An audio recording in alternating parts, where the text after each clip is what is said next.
Mm. All right, so Bran 4, eh? Okay. Okay, dear listener, I am going to assume that you have read this chapter down to the last paragraph because I'm about to spoil the hell out of it. If if only until the end of this chapter and no further than that. So, are you ready? I'll spoil the hell out of Bran 4 in 3, 2, 1. All right, here I go. Wow, don't you love it when two POV characters interact with each other? Yeah, because this is happening. This is happening. Yay!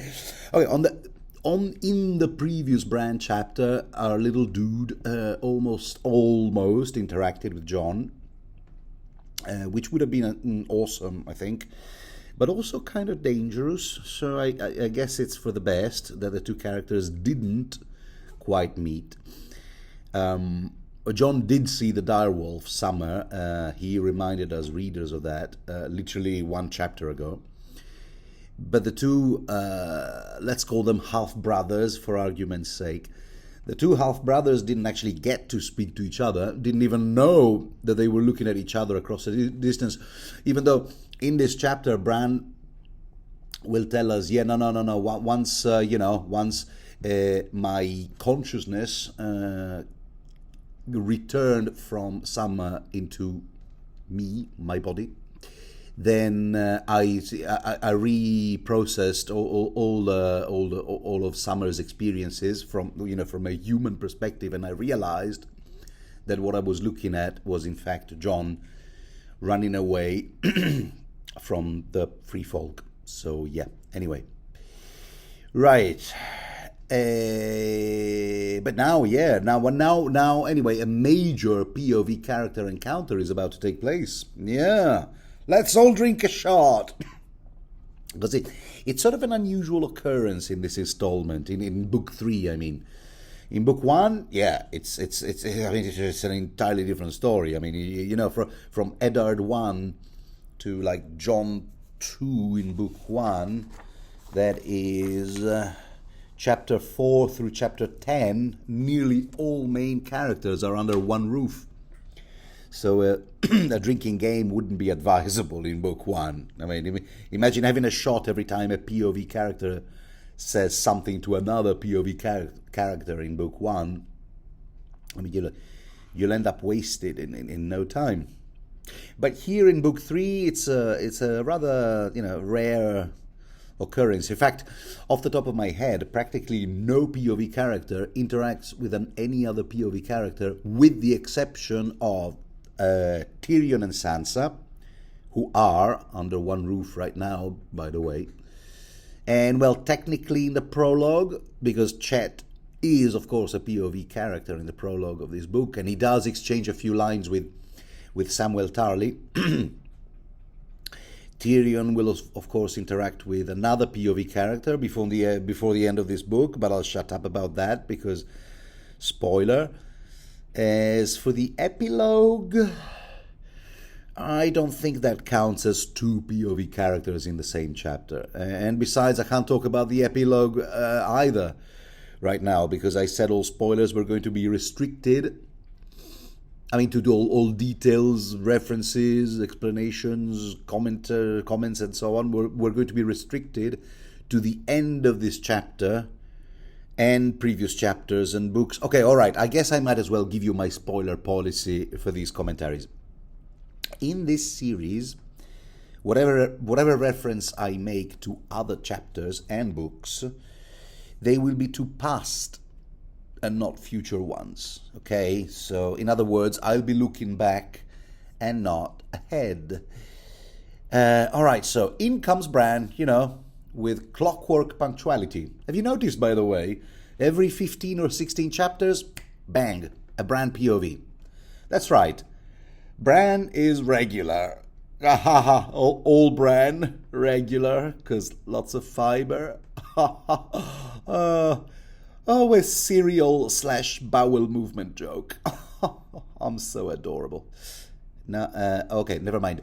And this is one heck of a chapter, by the way, a chapter where Bran says and does things. So let's read on. But what are my manners? Welcome, dear listener, to the incoherent ramblings of an insane person online. Incoherent ramblings of an insane person online, indeed, me.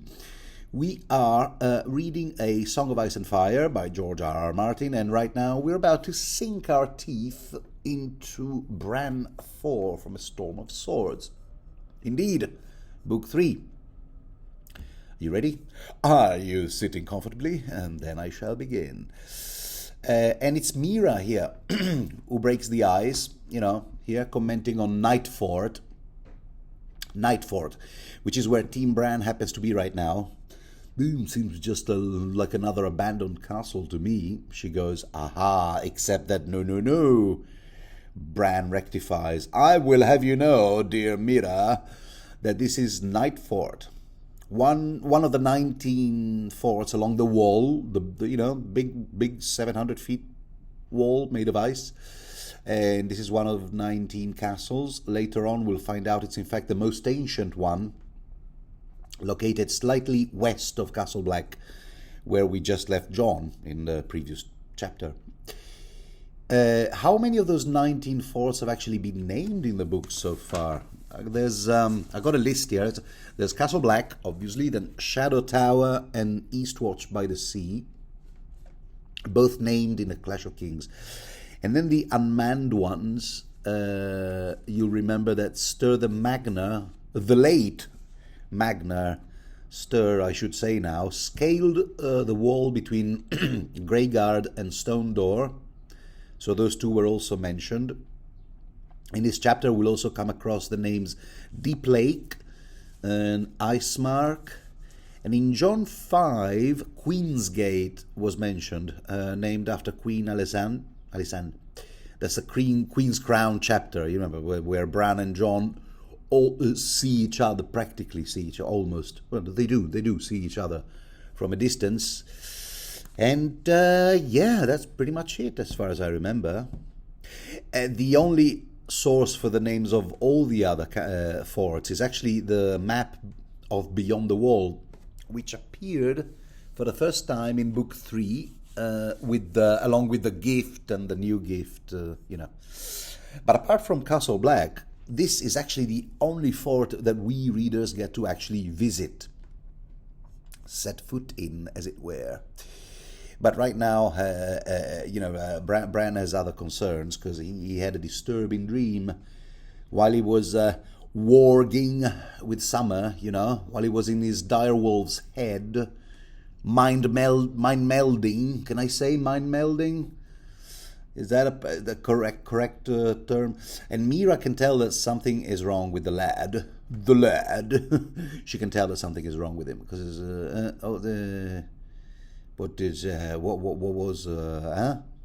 what disturbed you so much, Bran? Speak up, boy.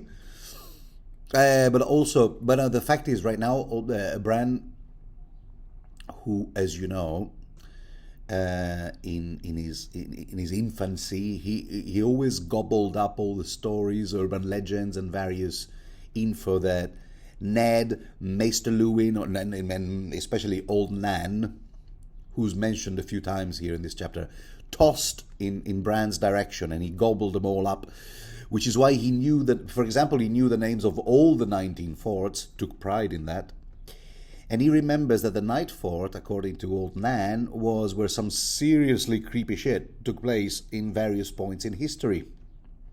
Here, let me read you the quote.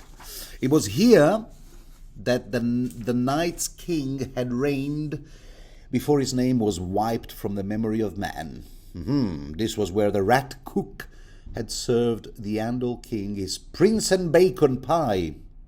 Now, these two stories, among all the stories that Bran goes through in his mind, these two stories I would store for future reference, if I were you, because not so much the Night's King, who commanded the Night's Watch centuries ago, and he had a corpse bride and was under some sort of spell, and no, He's not what the HBO series made him into, that is the uber leader, capo di tutti i capi, of the others, capital O. It's not the same character. There's a bit of confusion vis-a-vis this Night's King sort of stage name. We'll return to him later. No, it's actually the story of the rat cook that we should keep in mind for future reference when we get to A Dance with Dragons. I'm saying all this in the off chance that you, dear listener, happen to be a first-time reader.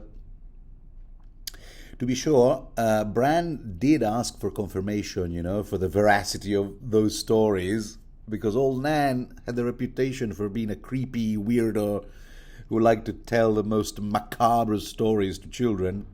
The gorier, the better, And given that Master Lewin did warn him that some of those tales should be taken with a pinch of the old salt, he did ask his uncle Benjen, what parts of those stories, the Night Fort, the Wall, the urban legends surrounding the Wall, how many of those stories, if any, were actually true. But Benjen should have pursued a career in politics, because his reply was along the lines of, I can neither confirm nor deny, We abandoned Night Fort like 200 years ago. Who knows what went down over there? Meh. So it's neither a no nor a yes. And then one Night Fort story also sticks out here. Maddox had once walked these yards and climbed these towers, butchering his brothers in the dark. How about that? I say it sticks out because it made me think. First time I read it, it made me think, hey, what if Night Fort is like a place that drives people crazy? I mean, it's not that crazy people happen to live there at various points in history, but it's actually the place, that gives them hallucinations and whatnot. It distorts space and time in their minds, kind of like a Room 1408. Remember that?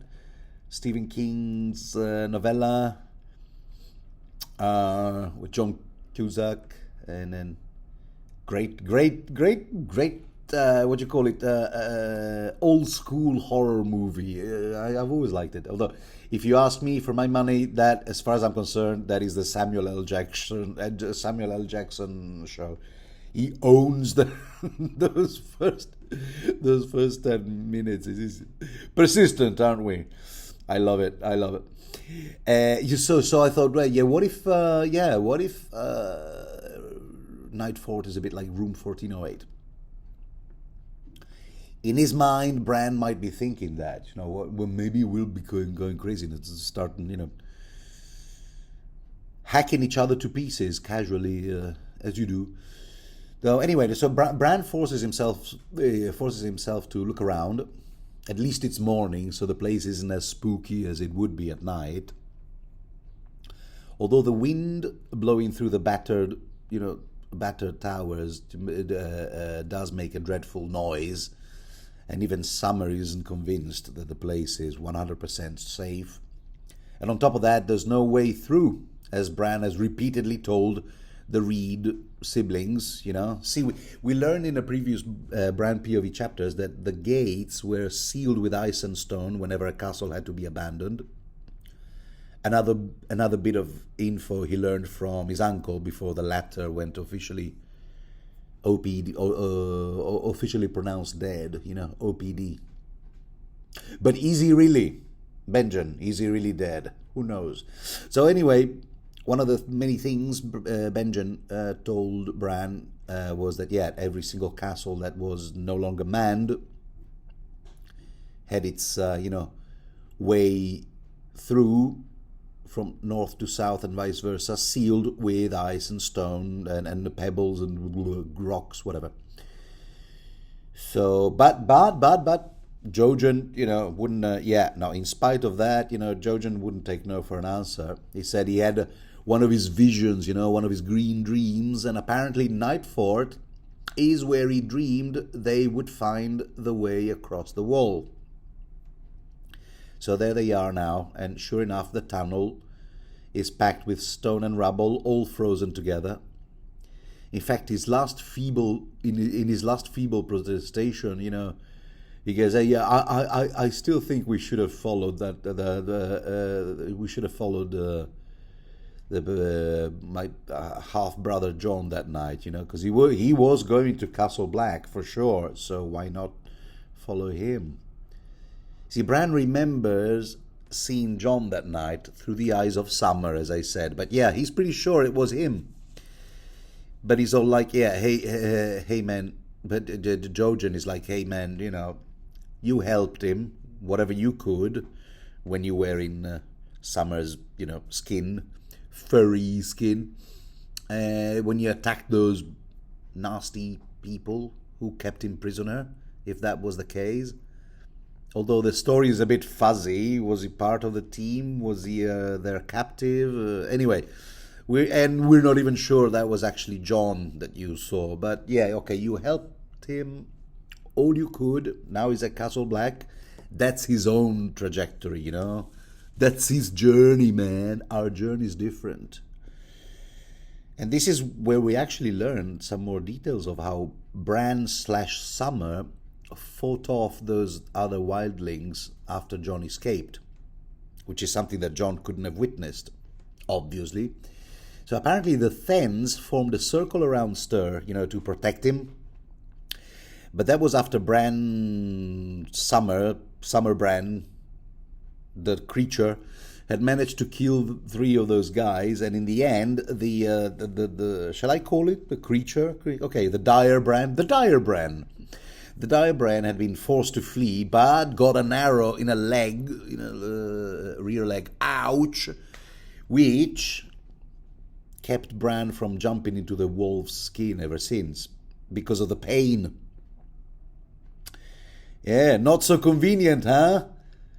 Now to be warging into the dire wolf just for the pleasure of running around, now that it hurts like hell. So yeah, so Bran for a while kept worrying that Summer might be somewhere out there, dying a slow death. The next morning, the Thenns finally left, and Team Bran spent another day up the tower. And Summer finally came back, limping, but all right otherwise. So Mira nursed his wound, and ta-da! And now we're all caught up. All right. At this point, Mira wants to climb on top of the wall. Have a better look at what lies beyond. And this being the only fort whose steps were actually carved into the ice wall, which I don't know why you would do that. The climb is clearly not for the faint-hearted. Not to mention that in a couple of 100 years, what used to be huge steps, but still made of ice, are now sort of like knobbly bits coming out and slippery. It sort of sounds like those crazy attractions they have in China or Eastern Asia, that you see on social media. The bridge made of transparent plexiglass overhung 700 feet over a forest. That hand statue thing you're supposed to climb until you throw up. You know what I'm talking about. No, not for those who are uncomfortable with heights. Those attractions that made you wonder how can they even be legal, And still, Bran wishes he could climb all the way to the top. Yeah, like he used to do in Winterfell, with super agile legs before he went kaput. Before they went kaput, both Brian and both Brian's legs and Winterfell. So in the meantime, Jojen and Bran go exploring. Jojen Reed leading, Bran in his basket on Hodor's back, Summer padding by their side, and catching a rat every now and then, which keeps reminding Bran of the rat cook. It's to clarify, it's Summer who catches rats, not the whole team. Mira's more like a rabbit hunter or a frog hunter, sometimes squirrels. They eat whatever they can. Summer is more into rats because he's not too fussy. And Bran keeps thinking of this rat cook. There's a recurrent story. It's a motif here. In fact, the place is infested with rats and too huge and costly to maintain, which explains why it was abandoned by the Watch in the first place. The ideal horror movie location, you know. And actually, Bran wastes no time informing Jojen of another gruesome detail about this part of the wall. He goes, "Hey, by the way, did you know that your sister, right there on top of the wall, is standing above a whole bunch of dead guys embedded inside the wall?" Yeah? No? Yeah, okay, well, let me explain. Once upon a time, 79 deserters of the Night's Watch abandoned their posts here at Nightfort and went south, yeah, to become outlaws. And one was the youngest son of a Lord Riswell. And when the deserters reached the lands of House of Riswell, they sought shelter with its lord. Big mistake, because they were instead captured and returned to the wall. As punishment, holes, I'm reading here from the wiki, as punishment, holes were cut into the wall, and each of the deserters was placed in his own hole with spears and horns. The holes were then sealed up with the men inside, which I guess, since they were buried alive under ice, they must still be perfectly preserved and facing north, so their watch would go on for centuries. True story. Or is it? Also, years later, when this Lord Riswell was dying, he had himself carried to the wall to take the black, so he could stand beside the sun and share the watch with him. Creepy story, huh? Does that give you goosebumps? But no, nothing gives nothing gives Jojen goosebumps. Anyway, so they explore the fort here and there and come to the conclusion that there's absolutely nothing of use for them there. Not a single tool or fuel or a relic. Nothing. So Mira finally comes back to report on what she saw. Comes back down. Another 7 feet up, 7 feet down. Good job, Mira. She saw, what did she see? She saw the haunted forest. She's a bit like Bilbo Baggins, isn't she? In the Mirkwood forest. And what did she see? She saw the haunted forest, hills rising, wild as far as the eye can see, covered with trees that no axe has ever touched. I'm reading the actual quote here. She saw the sunlight glinting off a lake and clouds sweeping in from the west. Then she saw patches of old snow and icicles long as pikes. And listen up here. She even saw an eagle circling. She thinks the eagle saw her and she waved at him. Hey, do you suppose this eagle might be Varamir, the skin changer in Mance Rayder's army? I honestly don't remember, even on reread, but I suppose that with Mance Rayder's army mounting attacks all along the wall, it's a possibility, right? They're just literally north of the wall, camped somewhere out there, so it's very likely that Varamir's eagle would be nearby, and if it is, then it's very likely that it would be surveying the area, you know, kind of like a drone. If you had a drone, wouldn't you be using it to survey the area and see where the Night's Watch is? That would give you a terrific advantage. So that eagle may well be Varamir.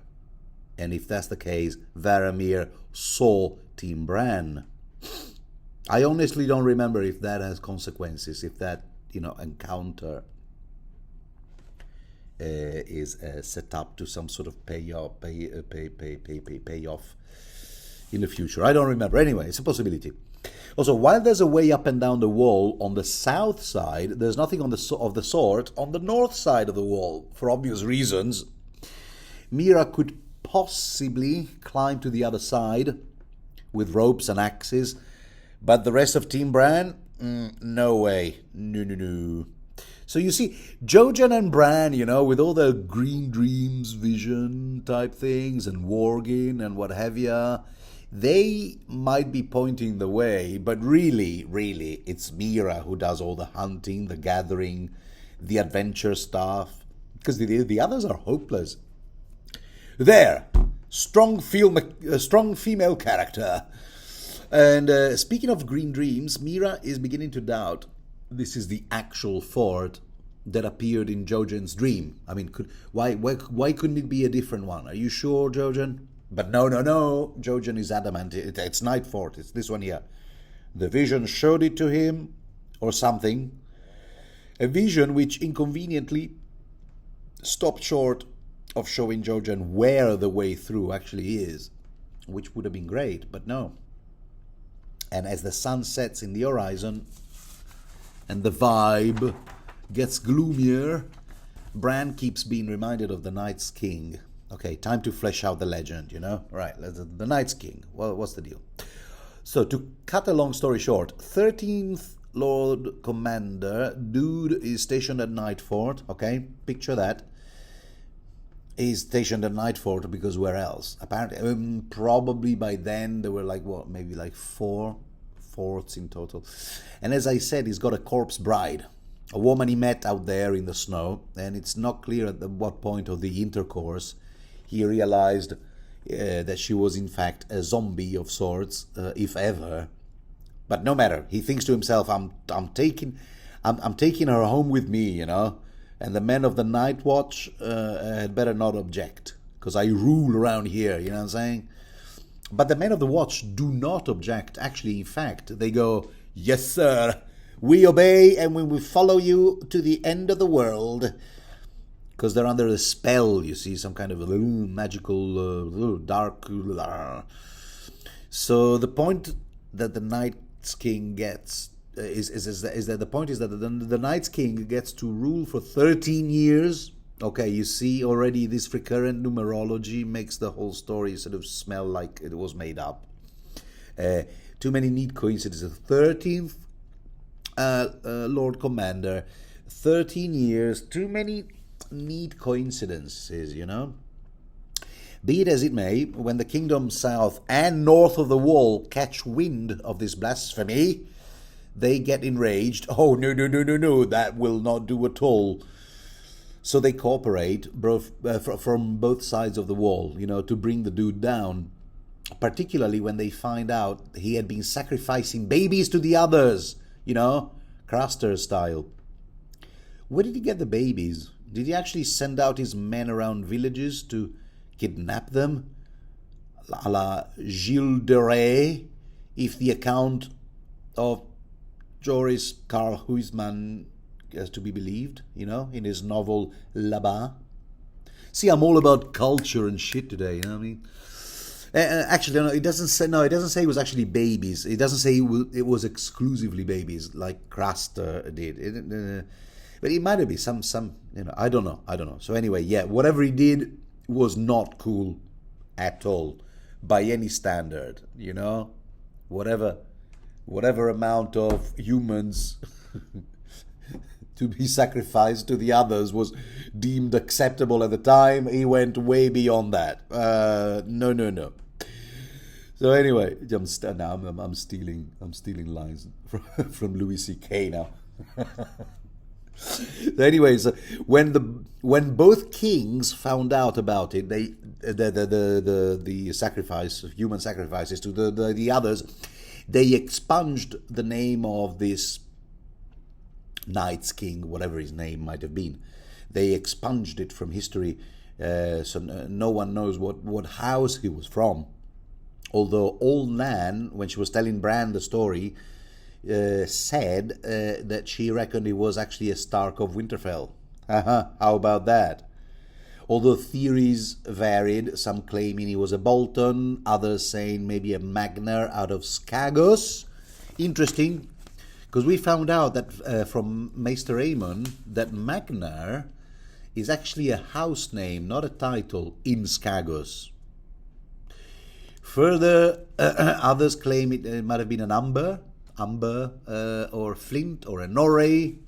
Okay, now what I actually want to focus on is this. The kings, now listen to this part of the story. That is what we should focus on, in my humble view. The kings on both sides of the wall, the Winter King in the north and the king beyond the wall. It's time to go over their names, by the way, because while the king of winter was Brandon the Breaker, the king beyond the wall was none other than Joramun. That's right, as in the horn of Joramun, which woke up the giants when blown correctly. Also could bring down the wall, I seem to remember. Is it the same horn? But yeah, and here's my wild theory moment. I allow myself one theory for every commentary. Because remember when Lord Commander Mormont, in the last days of his life, realized that the Watch had been doing it wrong for centuries. You know, we got it wrong, man. Here, let me read you the quote from Samuel 2.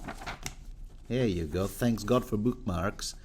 The Night's Watch has forgotten its true purpose. Tarly, you don't build a wall 700 feet high to keep savages in skins from stealing women. The wall was made to guard the realms of men and not against other men, which is all the wildlings are when you come right down to it. Too many years, Tarly, too many hundreds and thousands of years. We lost sight of the true enemy. Lord Commander Mormont says, because he now caught sight of the true enemy. You see.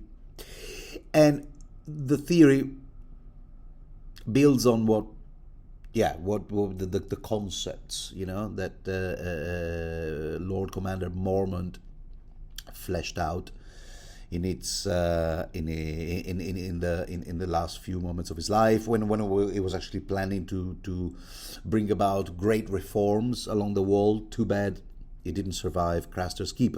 But I think he was J.R. Mormont. I think he was absolutely spot on, except of course for that part about the realms of men, which is like so problematic, because he should have totally said people kind. Okay, all right, no, but really, it's easy to see how, century after century, the actual purpose of the wall and the watch might have been lost in the mist of the dawn of times. You know what I mean, okay? That the true purpose was forgotten. And the theory is, what if the wall was in fact built in cooperation with the free folk? And in fact, the Night's Watch was in fact constituted by men on both sides of the wall. Yeah? Hear me out.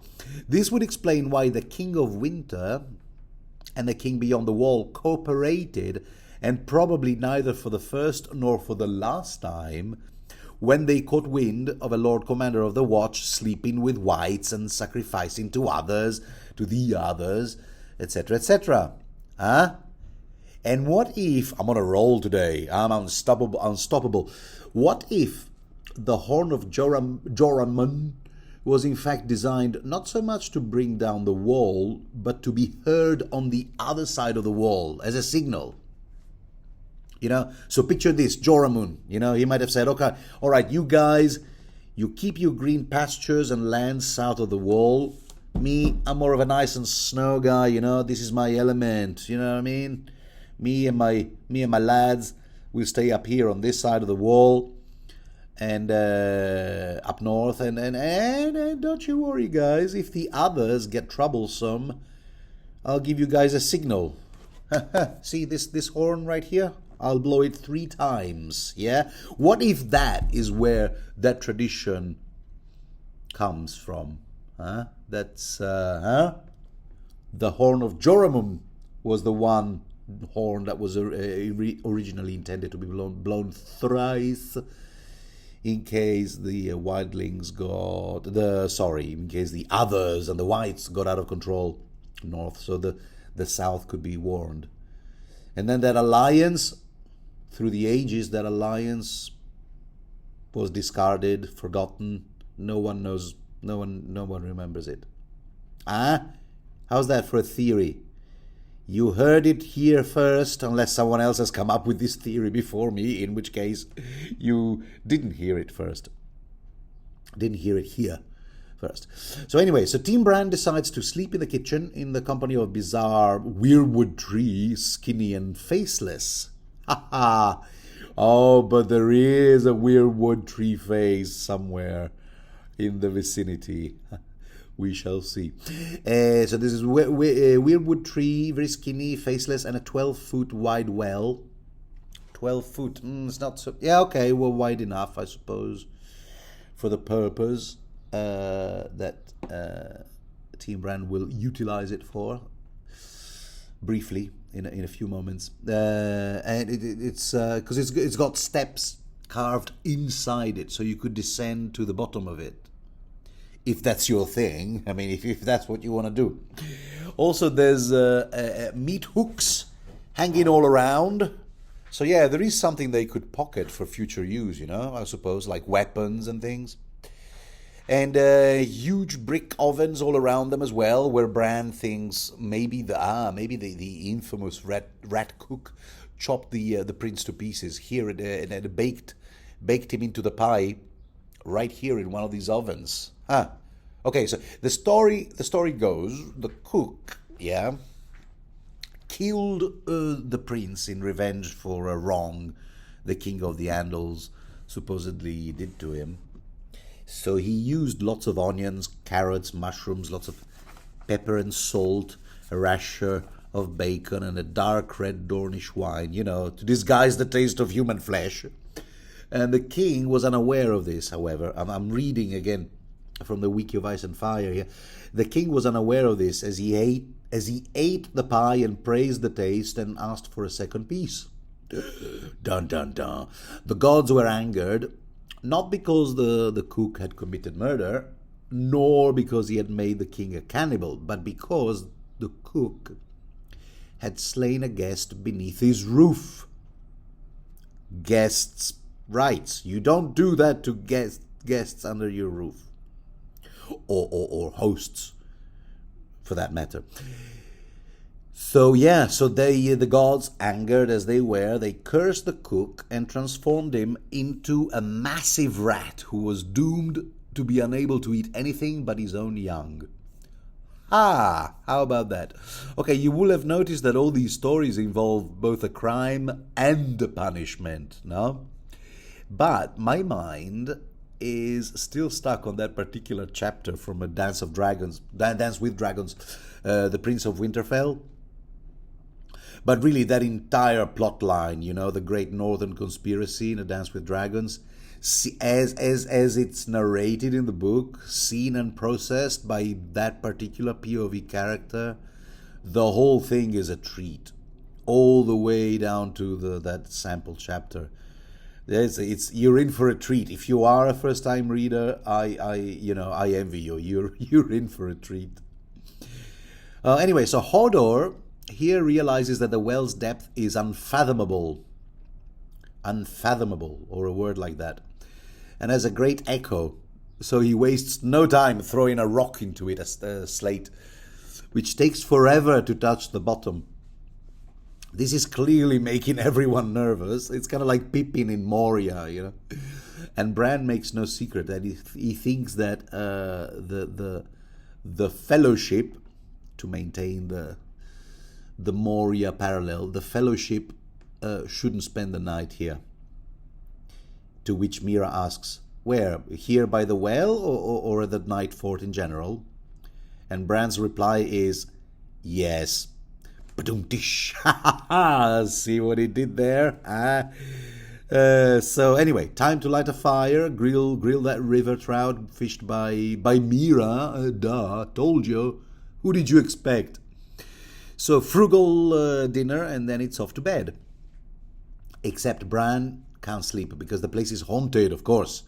He was raised by old Nan to believe that notion, and now that he's finally there, he's not likely to forget, you know, about all the ghosts and zombies and whatnot. But see, so far we have what looks like a terrible place, with a ghastly decor, well, no furnishing at all, inhabiting with a reputation of being inhabited by ghosts and ghouls and whatnot, but really all of that can just simply chalked up to reputation. You know, the wind through the cracks and the rotten leaves sweeping through the cracks to the floor, through the floor, across the floor, do the rest, you know? Kind of like Harrenhal, when Arya thinks to herself, meh, yeah, alright, spooky, it's a spooky place, alright, granted, but apart from a whole bunch of things that can be explained rationally, there's no evidence of actual ghosts or demonic possession or whatever. Yeah, you tell Bran. Especially after he hears a dreadful noise. Yeah, sort of like a soft scuffling sound far off. And not from outside, so it couldn't be the leaves.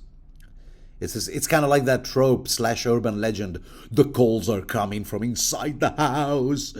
And Bran is thinking, okay, so it's not the Sentinels, because the 97 Sentinels, 79, 97, blah, blah, the Sentinels, because those guys aren't allowed to leave the wall, neither in body nor in spirit.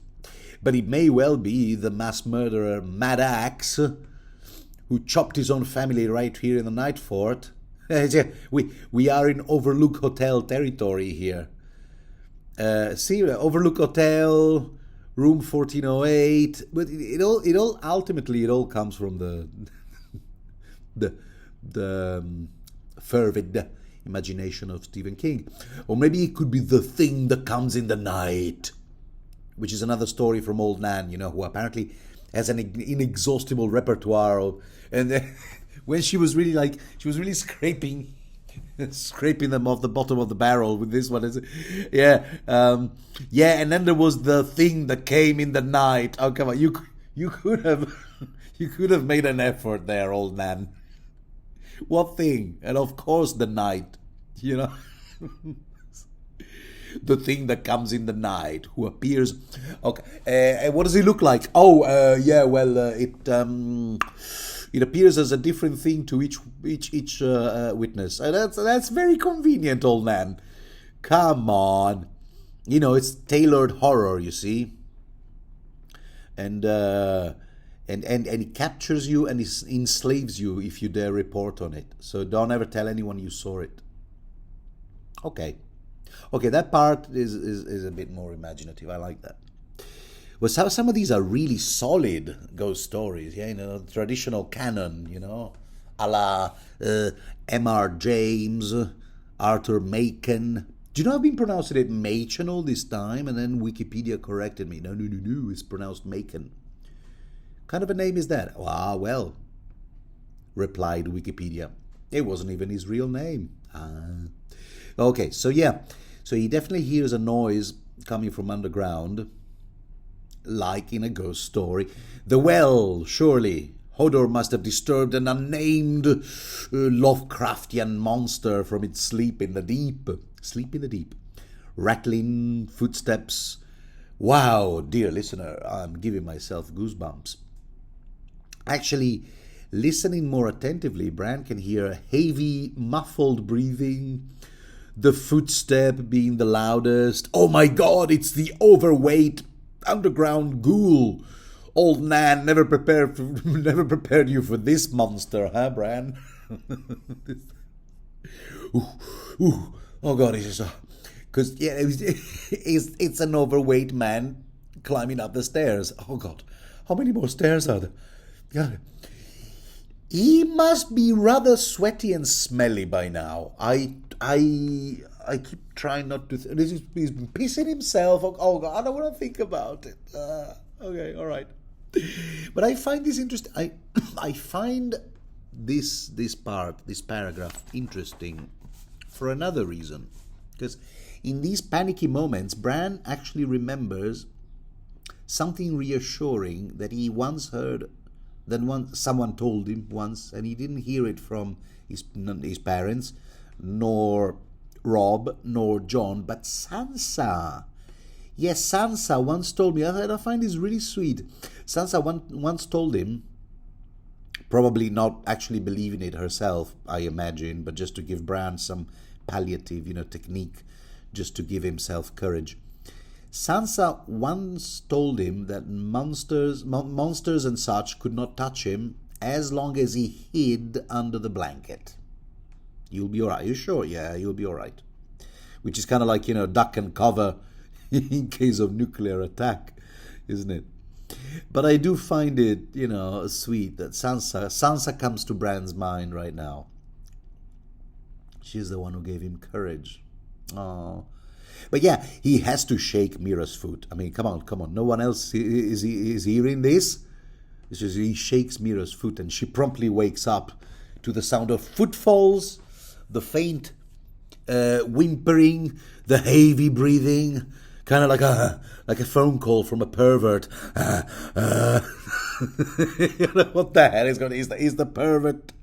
Have you never heard the story about the perv in the well? And it's at this point that Bran once again does something he really isn't supposed to do. Bran, I know you're motivated by altruism. You don't want to let Mira face this danger all alone. I get that. But really, you shouldn't slip into Hodor's skin, which is what he does. Well, into any human skin, for that matter. That's really frowned upon in the skin-changing, warg community. I know, of course, Bran doesn't know that yet. He hasn't been given the handbook titled "So you're a warg now." And if there isn't, I think there should be a handbook with that title circling, around the warging community. I feel skin-changing community, as they prefer to be called. But still, and Hodor is terrified every time that happens to him because he can't explain the phenomenon or control it, and he can't tell his experience to anyone afterwards because Hodor.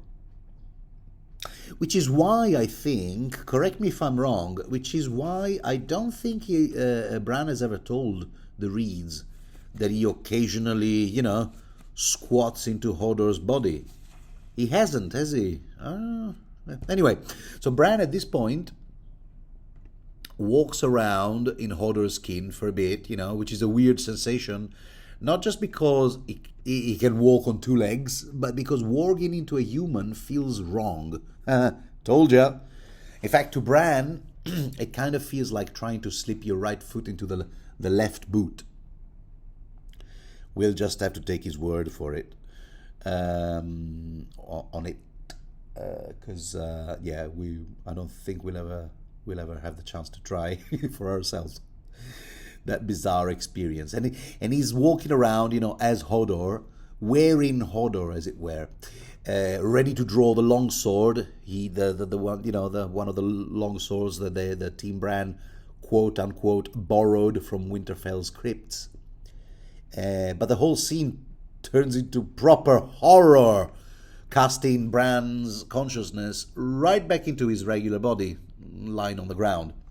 Which is horror. It's more like slapstick horror, really, because yes, a dark shadow does emerge from the well, but Mira immediately ensnares him with her net and starts stabbing the hell out of him with a 3-pronged spear, at which point the poor fella rolls around struggling with the net, screaming the whole time, no, please don't do that, please don't. It is because it's none other than Samwell Tarly, and the dreadful screaming thing was the baby Gilly was carried in her arms. Some people pronounce it Gilly, other Gilly. Now, anyway, she's also there, emerging from the well. And yes, this Samuel guy turns out to be, what do you know, a man of the Night's Watch, judging by his soiled clothes. And hey, look, Hodor, it's a sworn brother. But Hodor has to squint his eyes to assess the new information. He goes, Hodor? Hodor. See, last time we saw Sam, he was with Gilly in a place that may or may not be White Tree, you'll remember. And they were in a spot of trouble what with dozens of whites, living dead, surrounding them, until a murder of crows saved them because they attacked the walking dead. And then, here, let me read you the passage. I got it right here. Brother, the shout cut, brother. This is how the quote starts. It's someone calling Sam. The shout cut through the night, through the shrieks of 1,000 ravens. Beneath the trees, a man, muffled head to heels in mottled blacks and greys, sat astride an elk. Here, the rider called. A hood shadowed his face. He's wearing blacks, Sam urged Jilly toward him. The elk was huge, a great elk, 10 feet tall at the shoulder, with a rack of antlers near as wide. The creature sank to his knees to let them mount. Here, the rider said, reaching down with a gloved hand to pull Jilly up behind him. Then it was Sam's turn. My thanks, he puffed. Only when he grasped the offered hand did he realize that the rider wore no glove. His hand was black and cold, with fingers hard as stone. Yes, congealed blood. Yeah, turns out they hitched a ride from a good zombie, on an elk. Never a dull moment in Sam's life, huh? But yeah, and who not only is he a living dead, not only has he got this probably enchanted elk, but which also from the description doesn't sound like something from this earth, or maybe like an extinct animal which shouldn't exist in this day and age. But he can also, as you can see, command ravens to do his bidding. So this guy's a magical creature. Who could it be? Theories abound in the readers' community. So anyway, so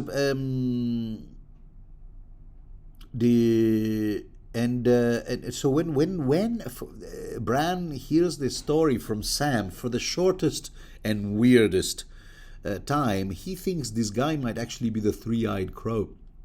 He actually asks him, is our quest over? Are you're a crow. You say you're a crow. A black crow, sworn brother. But are you the crow? The three-eyed crow?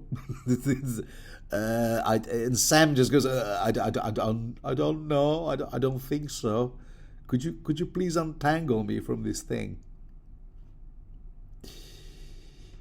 Sorry, I said Bran heard this story, but no. Sorry, my apologies. No, we're not at that stage yet. This is when I read this quote from the previous chapter, the previous Samuel chapter, was to allow us to catch up with what Sam has been doing since last time we saw him. But right now, no, Sam is just struggling. So far, he hasn't told them anything. The only thing, while he was struggling in the net, and all he told them was, look, I'm a black crow, I'm a sworn brother, leave me alone. And that's when Bran he thinks, oh, you're a crow, and you emerged from the wall like some kind of magical creature. Maybe you are the three-eyed crow. And Sam obviously don't have a clue what Bran is talking about. I don't know. I can be whatever you want me to be, but just let me out of this net. It's really hurting. Can you untangle me? Oh, anyway, so quick round of introduction. Jilly introduces herself as Jilly, yes, named after the Jilly flower, okay? Yes, see? It's settled. If it's pronounced Jilly flower, then it's Jilly. There. I was right. And the conversation really takes a surreal turn here. It's kind of like an Abbott and Costello, because right after Bran asking Sam if he happens to be a three-eyed crow, it's Jilly's turn to ask the most random questions. Are you the one? And Jojen turned to look at her. The one? Yeah, he said that Sam wasn't the one, she explained. There was someone else, he said. The one he was sent to find. Who said? Bran demanded. Cold hands, Gilly answered softly. See what I mean? A lot to be unpacked here. What? Who would have... Oh, well, okay, no, right, okay. Let's go back. So it's Sam who does a bit of explaining here. He goes, okay, so yeah. So there was this guy. This is where he explains, that tells the story of, the mysterious rider who rode an elk and rescued Sam and Gilly. So there was this guy, Cold Hands we call him. He said there would be people up here in the castle, so we came up the well, just as he instructed us to do. Jojen pricks up his ear at this point, because obviously if there's a way in, there's a way out. I mean, a way out north, because Gilly just explained that they've come from Craster's Keep, which is north of the wall.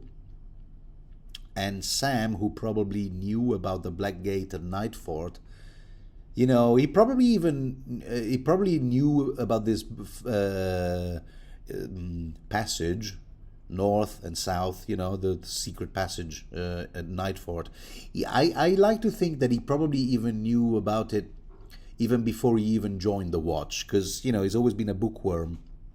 And he goes, yeah, there is a Black Gate down there at the bottom of the well. There is secret gate, But here's the one thing that Sam definitely didn't know, and he learned from Cold Hands, is that the Black Gate is enchanted. Yeah, there's a spell. It can only open by a sworn brother who has said his oath. Okay, now, who's this Cold Hand guy now? Jojen demands to know. You keep talking about this Cold Hand because, you're giving us a lot of so-called facts we're supposed to take at face value, but... yeah, okay, well, Cold Hands... Well, that's not exactly his name as appears on his passport. We just called him that because his hands are cold. And he rides a 10-foot-high elk. Kind of classy ride, huh? If you ask me. And Bran suddenly remembers yet another of the zillion stories, old Nan used to tell him. Wow, is he green? With antlers? Who? Cold Hands? No, the elk, for God's sake. Okay, no, he's not a green man. I'm familiar with the lore. He's actually dressed as a brother of the Night Watch himself. Same as me. And he can't get through the gate, you see, because at the end of the day, he's still a White Walker. And the wall isn't just a wall, and the gate isn't just a gate. There are spells woven into the whole thing, the gate, the wall. So those spells do not allow people like Cold Hands to get through. How about that, huh? Anyway, guys, this is still Sam speaking.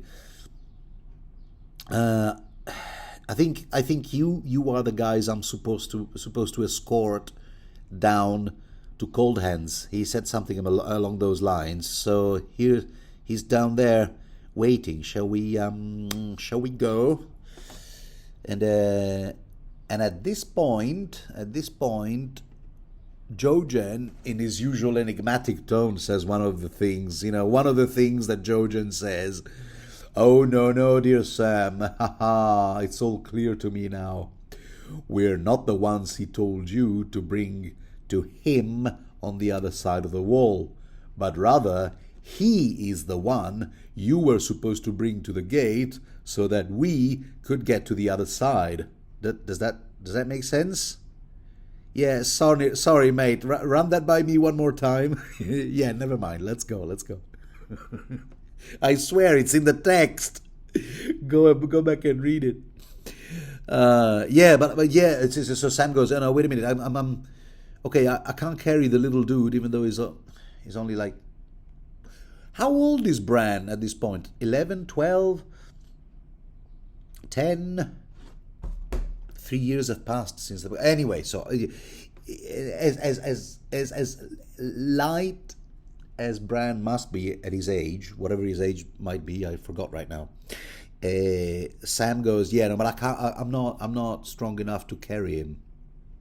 What's that about? Oh yeah, no, wait a minute. Okay, yeah, there's like zillions of steps down. Okay, all right. For a while, he might be able to carry it, but not indefinitely. But Bran says, "Yeah, no worries, mate, no worries. Yeah, Hodor here, he's going to carry me." At that point, it all fits in Sam's head. Oh my God, you are Jon's brother! Finally, right? Yeah, the penny drops. You're the boy who fell, Bran, Hodor. It's like I know you guys.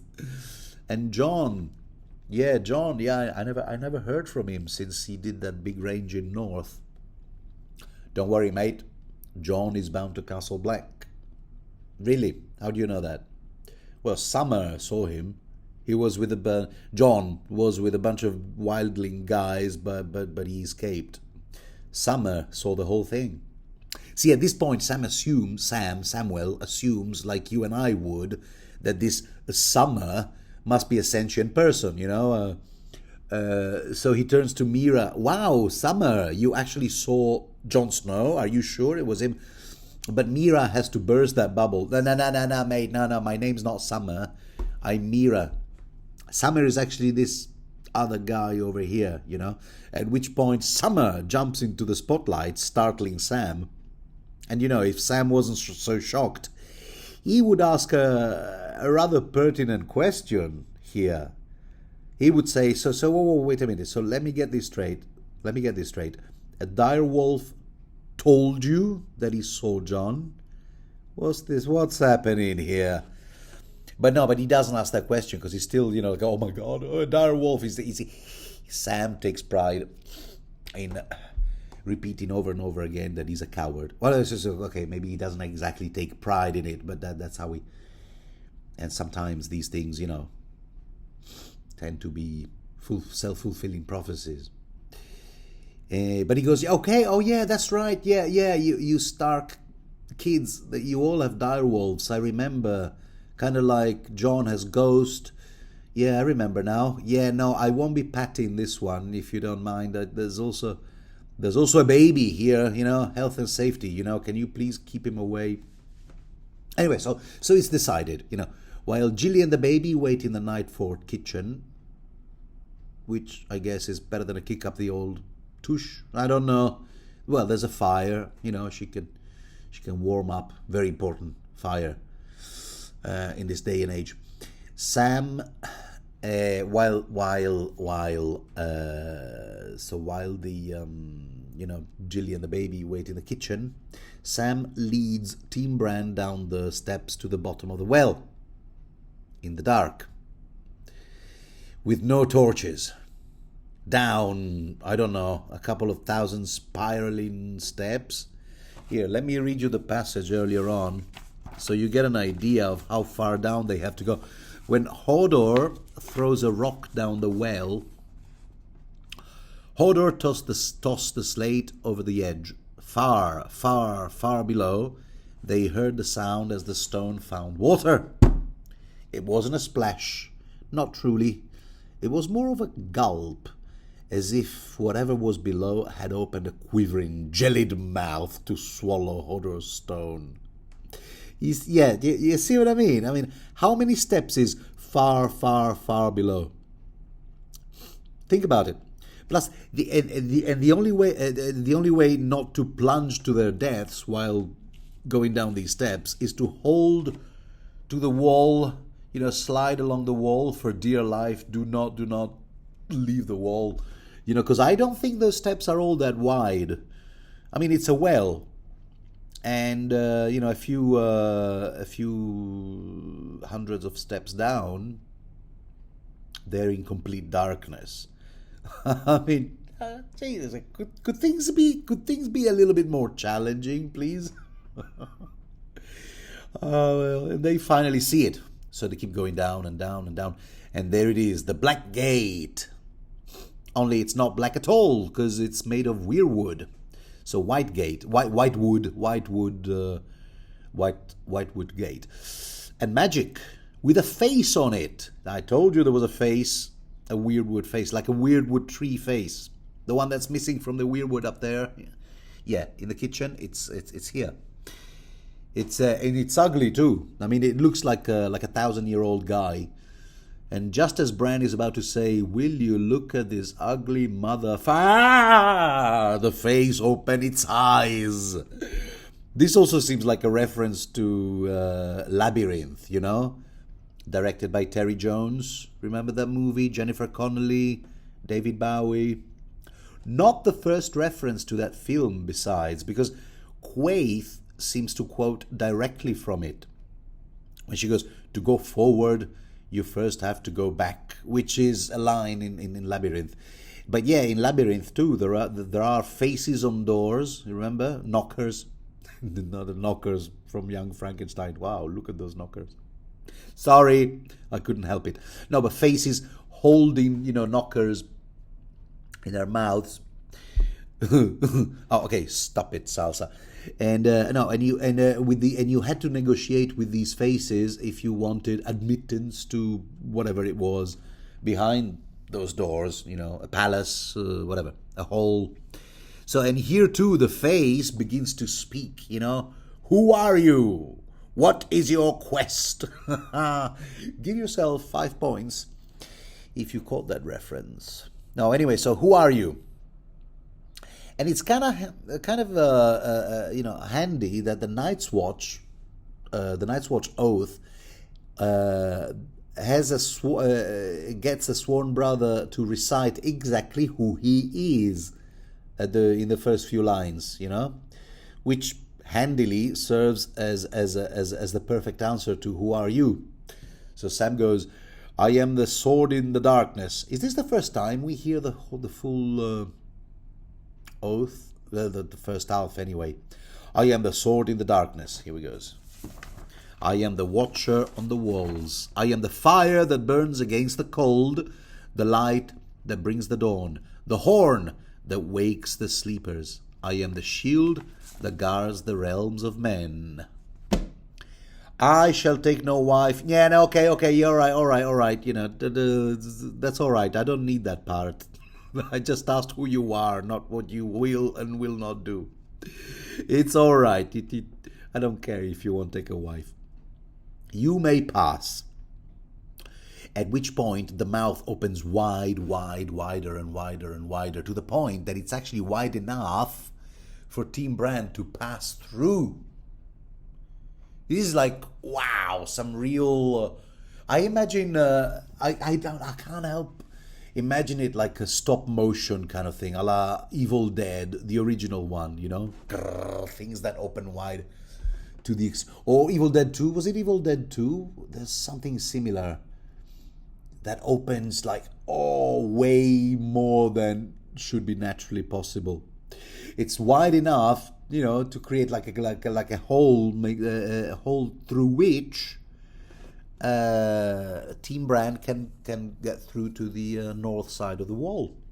How about that, huh? We have just witnessed some bona fide, magic. Bona fide, really should be pronounced bona fide. Just saying. Latin being a phonetic language, I think you'll find. But and Bran, what happens is Bran is still on Hodor's shoulders, and Hodor is so tall. I mean, even if he sort of like squats a bit, he hunches. Bran's head rubs against the upper lip of this magical weirwood tree mouth, and he feels like a what do you call it? Like dew water, on his head, which rolls down his cheek and into his mouth, and it feels salty like a tear. I don't know why that detail catches me every time, gets me. Anyway, so this, with true magic and a drop of dew, which tastes like a tear. This POV Bran POV chapter ends. Bran 4, and we won't meet Team Bran again until A Dance with Dragons. Now, that doesn't mean that the rest of Westeros, the Resteros, you know, sits idly by. You know, there's lots of stuff is happening. Let's not forget. Okay, yeah, we're gonna have to pick up all the threads of the Red Wedding aftermath. But before we do that, we will be checking on Daenerys, see what she's up to, which I look forward to, and that's our next Storm of Swords chapter. Other than that, I've got nothing else to. There's no more story here as far as this chapter is concerned. Thank you for your undivided attention and your patience and your interest, dear listener. If you made it this far, and indeed, if you enjoy this kind of content, don't forget to do all of the things that people tend to do when they enjoy a content. Other than that, all that's left for me to say is to fare you well and see you next time. Speak to you soon. Bye-bye.